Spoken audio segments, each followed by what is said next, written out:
جہاں پہ قرآن میں رمضان اور روزے کا ذکر ہے، ٹھیک وہیں پر آگے کی آیت میں یہ کہا گیا کہ شہر رمضان الذی انزل فیہ القرآن ھدی للناس وبینات من الھدی والفرقان۔ تو شہر رمضان الذی انزل فیہ القرآن ھدی للناس وبینات من الھدی والفرقان۔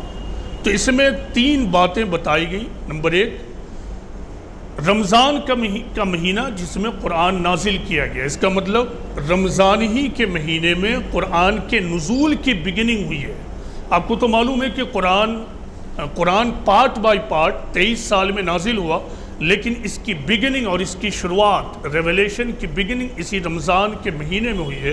اسی لیے رمضان کے مہینے کی اہمیت قرآن کی وجہ سے اور زیادہ ہو گئی، اور پھر یہی وجہ ہے کہ آگے چل کر مسلمانوں کو یہ حکم دیا گیا کہ رمضان کے مہینے کا اہتمام کرو اور روزے رکھو۔ اب ہمیں یہ سوچنا ہے کہ رمضان کے مہینے میں ہم قرآن کے ساتھ کیا برتاؤ کرتے ہیں۔ کیا واقعی ہم قرآن کو کتاب ہدایت سمجھتے ہیں؟ کیونکہ اس آیت میں اگلی بات جو کہی گئی ہے کہ وہ ہے ھدی للناس، یعنی یہ کتاب لوگوں کے لیے گائیڈنس ہے، لوگوں کے لیے گائیڈنس ہے۔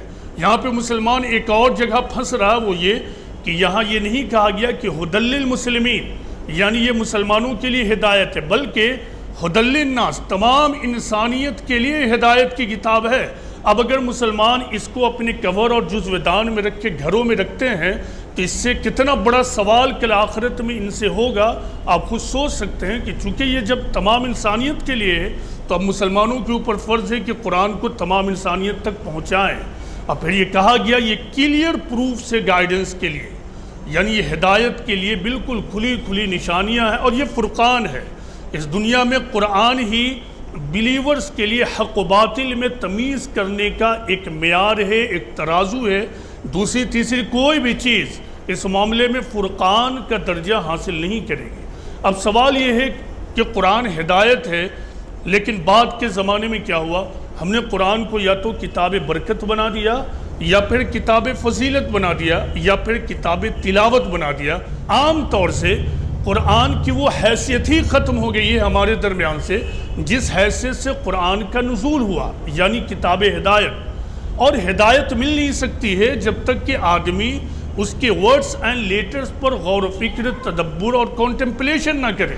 لیکن ہمارا حال یہ ہے کہ ہم نے عربی کو جانا نہیں۔ اس کی ایک وجہ کہ ہم غیر عرب علاقے میں پیدا ہوئے، اور پھر عربی نہ جان کر ہم نے قرآن کو صرف اور صرف عربی کی کتاب بنا کر چھوڑ دیا کہ یہ ہمارے لیے نہیں، بلکہ بعد کے زمانے میں تو مسلمانوں میں یہ بات ہی مشہور ہو گئی کہ قرآن سب کے سمجھنے کے لیے نہیں ہے، عوام الناس کے لیے نہیں ہے، یہ تو کچھ خاص ہی لوگ ہیں، خاص قسم کے جنتو، انہی لوگوں کے لیے وہی لوگ سمجھیں گے۔ غالباً ایسے لوگوں کو علماء اور عالم بھی کہا گیا کہ یہ صرف علماء ہیں جو قرآن کو سمجھیں گے۔ یہ بلا شبہ سب سے بڑا فتنہ ہے جو شیطان نے بعد کے زمانے میں مسلمانوں کے درمیان کریٹ کر دیا، کہ اس طرح مسلمانوں کو قرآن سے دور کر دیا کہ یہ بات ہی عام ہو گئی کہ عام لوگوں کی دسترس قرآن فہمی تک نہیں ہو سکتی ہے۔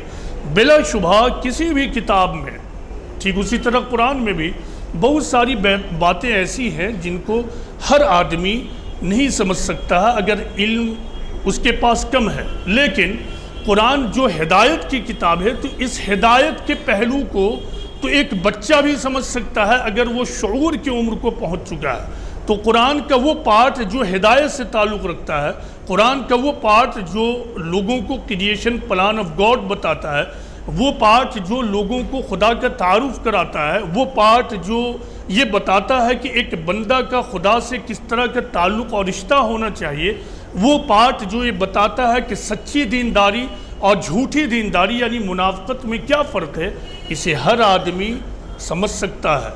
لہٰذا قرآن کو اٹھائیے۔ اب تک اگر آپ نے قرآن کا اس اعتبار سے اہتمام نہیں کیا ہے تو اس رمضان ہی سے فیصلہ کر لیجئے کہ ہم قرآن کو سمجھ کر پڑھیں گے۔ اور ہاں، ایک اور گروہ ہے جو قرآن کو اس لیے ہاتھ نہیں لگاتا ہے، دیندارانہ محفل میں اس لیے نہیں بیٹھتا ہے کہ اب اگر ہم پڑھ لیں گے تو پھر تو ہمیں معلوم ہو جائے گا، پھر تو عمل کرنا ہوگا۔ اب اس سوچ کے ساتھ بھی اگر آپ قرآن کو ہاتھ نہیں لگاتے ہیں، دینی محفل میں نہیں بیٹھتے ہیں، تب بھی آپ کو بخشا نہیں جائے گا، چونکہ آپ کے پاس مائنڈ، آپ کا دماغ صحیح سلامت ہے، اور اسی مائنڈ کی بنیاد پہ کل آخرت میں آپ سے سوال و جواب ہوگا، لہٰذا آخرت کی تیاری کیجئے۔ تو ایک بات کیا ملی کہ قرآن کو سمجھ کر پڑھنا ہے۔ دیکھیں ہر کتاب اپنے بارے میں یہ خود بتاتی ہے کہ میں کیا ہوں اور کس لیے ہوں۔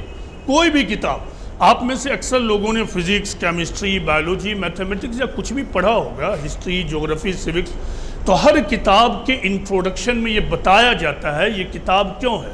اسی طرح قرآن نے بھی بتا دیا کہ میں کیوں ہوں، مجھے کس لیے بھیجا گیا ہے، یعنی اللہ تعالیٰ نے خود بتایا ہے۔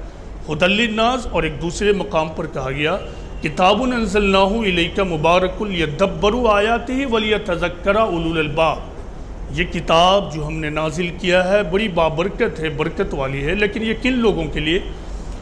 یہ لوگوں کے لیے اتارا گیا ہے تاکہ وہ اس کی آیتوں پر غور و فکر کریں، تدبر کریں، اور عقل والے اس سے نصیحت حاصل کریں۔ تو یہ ہے قرآن، یہ ہے قرآن کا مقصد۔